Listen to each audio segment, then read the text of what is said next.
পছন্দের একজন মানুষ, তাও আবার ঝাড়া 6 ফুট লম্বা আমার পাশে দাঁড়ানো।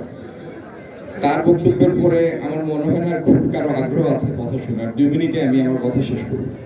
আজকে আরাফাত রহমান স্মৃতি টুর্নামেন্টের আমাদের মধ্যে উপস্থিত বিএনপি যুগ্ম মহাসচিব জনাব হাবিবুর নবী খান সোহেল, আমাদের সিলেট বিভাগীয় সাংগঠনিক সম্পাদক জনাব জি.কে ঘোষ, আমাদের বিএনপির ক্রীড়া সম্পাদক এবং জাতীয় দলের সাবেক অধিনায়ক জনাব আমিনুল হক, আমাদের সহসাংগঠনিক সম্পাদক সিলেট বিভাগের জনাব মিফতা সিদ্দিকী, জেলা বিএনপির সভাপতি জনাব আব্দুল কাইম চৌধুরী, মহানগর বিএনপির সভাপতি জনাব রেজাউল হাসান কয়েস লদি এবং আমাদের দুই টিম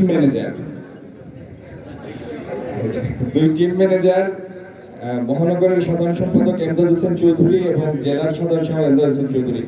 যে টিম গোল করতে পারবে না ওই ম্যানেজারের খবর আছে। জিয়াউর রহমান অল্প সময় ছিলেন, অল্প সময়ের মধ্যে বিধ্বস্ত বাংলাদেশে প্রাণচাঞ্চল্য সৃষ্টি করেছিলেন। কিভাবে? কারণ একটি জাতি গঠনের জন্য চতুর্থ দিকে অনুপ্রেরণা দরকার, কর্মস্পৃহা সৃষ্টি করা দরকার, তার প্রতিটা দিকে উনি মনোযোগ দিয়েছিলেন। ক্রীড়ার ক্ষেত্রে, সংস্কৃতির ক্ষেত্রে বাংলাদেশের মানুষ এর আগে দেখে নাই কোমলমতি বাচ্চাদের নিয়ে, শিশু কিশোরদের নিয়ে টেলিভিশনে নতুন করে এই যে কোনো অনুষ্ঠান আগে বাংলাদেশের মানুষ দেখে নাই।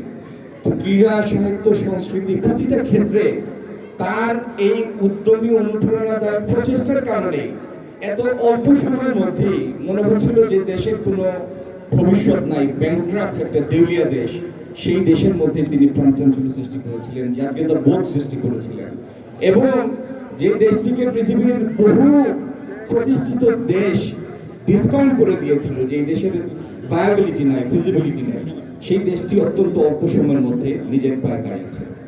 তো তারই ধারাবাহিকতায় আজকে যখন আমাদের সামনে সময় এসছে, তারই জ্যেষ্ঠ সন্তান, যাকে ঘিরে বাংলাদেশের মানুষ আগামী দিনের দেশ গড়ার স্বপ্ন দেখে, সেই আমাদের প্রাণপ্রিয় নেতা বিএনপির ভারপ্রাপ্ত চেয়ারম্যান জনাব তারেক রহমান, তারই পিতার পদাঙ্ক অনুসরণ করে আবার এই দেশ গঠনের জন্য এগিয়ে এসেছেন।